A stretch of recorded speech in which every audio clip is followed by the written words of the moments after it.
তারেক রহমান আপনাদের জন্য পাঠিয়েছেন। আগামী দিনে উন্নয়নের বাংলাদেশ, সন্ত্রাস মুক্ত বাংলাদেশ, চাঁদাবাজ মুক্ত বাংলাদেশ গঠন করার জন্য তারেক রহমান 31 দফা রাষ্ট্র কাঠামো ঘোষণা করেছেন।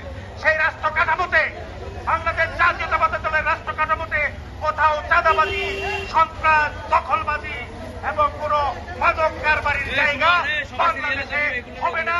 এই বার্তাটুকু আপনাদেরকে পৌঁছাই দিতে এসেছি।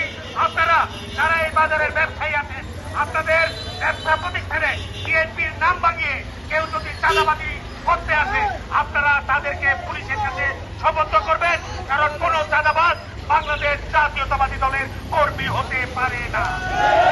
কারণ আমাদের নেতা তারেক রহমান আগামীর রাষ্ট্র কাঠামোতে যে 31 দফা দিয়েছেন, এখানে কোন সন্ত্রাসী চাঁদাবাজের জায়গা দেন নাই। তাই কোন চাঁদাবাজ, সন্ত্রাসী জাতীয়তাবাদী দলের কর্মী হতে পারে না। পরিশেষে আপনাদেরকে নিয়ে আগামী দিনে তারেক জিয়ার 31 দফা নিয়ে আমরা বাংলাদেশকে উন্নয়নের একটা মহাসড়কে নিয়ে যাব এবং এই বেশি জালেম সরকার এই দেশটাকে এই দুর্নীতিতে নিবঞ্চিত করেছিল, সেখান থেকে উদ্ধার করে আগামী দিনে তারেক জিয়ার নেতৃত্বে এই 31 দফা বাস্তবায়ন করে বাংলাদেশের মানুষের জন্য একটি সুখী সমৃদ্ধি বাংলাদেশ, মানুষের আশা আকাঙ্ক্ষা ও ভালোবাসার একটা মূর্তমান রাজনৈতিক দল আজকে বাংলাদেশ জাতীয়তাবাদী দলের নামকে ব্যবহার করে কিছু কুচক্রী মহল, যাদেরকে আমরা অতীতে আওয়ামী লীগের সাথে আঘাত করতে দেখেছিলাম, যারা অতীতে আওয়ামী লীগ ছাত্রলীগের রাজনীতির সাথে জড়িত ছিল, আজকে কিছু কুচক্রী মহল আমাদের এই বাজারের ব্যবসায়ী ভাইদেরকে, এলাকার শান্তিপ্রিয় জনগণকে বিভিন্নভাবে চাঁদাবাজি এবং সন্ত্রাসের মাধ্যমে আপনাদেরকে নিষ্পেষিত করে ফেলেছে। এই বাজারের ব্যবসায়ীদের উদ্দেশ্যে বলতে চাই, বাংলাদেশ জাতীয়তাবাদী দলে কোন চাঁদাবাজে ঠাঁই হবে না। বাংলাদেশ জাতীয়তাবাদী দলে কোন দখলদারের ঠাঁই হবে না। বাংলাদেশ জাতীয়তাবাদী দলে কোন ইয়াবা ব্যবসায়ীর জায়গা হবে না।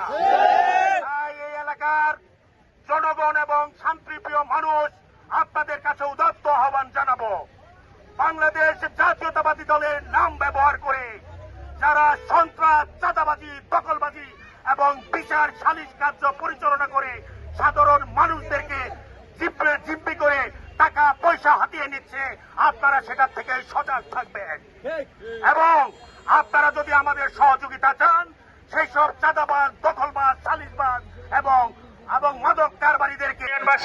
আসসালামু আলাইকুম। আমরা আপনাদেরকে আজকে একটা বার্তা দিতে এসেছি, যেই বার্তা আমাদের নেতা তারেক রহমান আপনাদের জন্য পাঠিয়েছে। আগামী দিনে উন্নয়নের বাংলাদেশ, সন্ত্রাস মুক্ত বাংলাদেশ, চাঁদাবাজ মুক্ত বাংলাদেশ গঠন করার জন্য তারেক রহমান 31 দফা রাষ্ট্র কাঠামো ঘোষণা করেছেন। সেই রাষ্ট্র কাঠামোতে বাংলাদেশ জাতীয়তাবাদী দলের রাষ্ট্র কাঠামোতে কোথাও চাঁদাবাজি, সন্ত্রাস, দখলবাজি এবং কোন মাদক কারবারির জায়গা বাংলাদেশে হবে না। এই বার্তাটুকু আপনাদেরকে পৌঁছাই দিতে এসেছি। আপনারা যারা এই বাজারের ব্যবসায়ী আছেন, আপনাদের ব্যবসা প্রতিষ্ঠানে বিএনপির নাম ভাঙিয়ে কেউ যদি চাঁদাবাজি করতে আসে, আপনারা তাদেরকে পুলিশের কাছে সোপর্দ করবেন, কারণ কোন চাঁদাবাজ বাংলাদেশ জাতীয়তাবাদী দলের কর্মী হতে পারে না। আমাদের নেতা তারেক রহমান আগামীর রাষ্ট্র কাঠামোতে যে 31 দফা দিয়েছেন, এখানে কোন সন্ত্রাসী, চাঁদাবাজের জায়গা দেন নাই। তাই কোন চাঁদাবাজ, সন্ত্রাসী জাতীয়তাবাদী দলের কর্মী হতে পারে না। পরিশেষে আপনাদেরকে নিয়ে আগামী দিনের তারেক জিয়ার 31 দফা নিয়ে আমরা বাংলাদেশকে উন্নয়নের একটা মহাসড়কে নিয়ে যাব এবং এই বেশি জালেম সরকার এই দেশটাকে যেই দুর্নীতিতে নিবঞ্চিত করেছিল, সেখান থেকে উদ্ধার করে আগামী দিনে তারেক জিয়ার নেতৃত্বে এই 31 দফা বাস্তবায়ন করে বাংলাদেশের মানুষের জন্য একটি সুখী সমৃদ্ধি বাংলাদেশ আমরা গঠন করব। এই প্রত্যাশা রেখে সবাইকে ধন্যবাদ জানিয়ে আগামী দিনে তারেক জিয়া এবং খালেদা জিয়ার 31 দফা বাস্তবায়ন করে বাংলাদেশে ধানের শীষকে ভোট দিয়ে বেগম জিয়া এবং তারেক জিয়ার সরকার গঠন করার কাজে আপনারা সহযোগিতা করবেন, এই আশাবাদ রেখে আবারও সবাইকে ধন্যবাদ জানিয়ে আমার বক্তব্য শেষ করছি। ধন্যবাদ সবাইকে।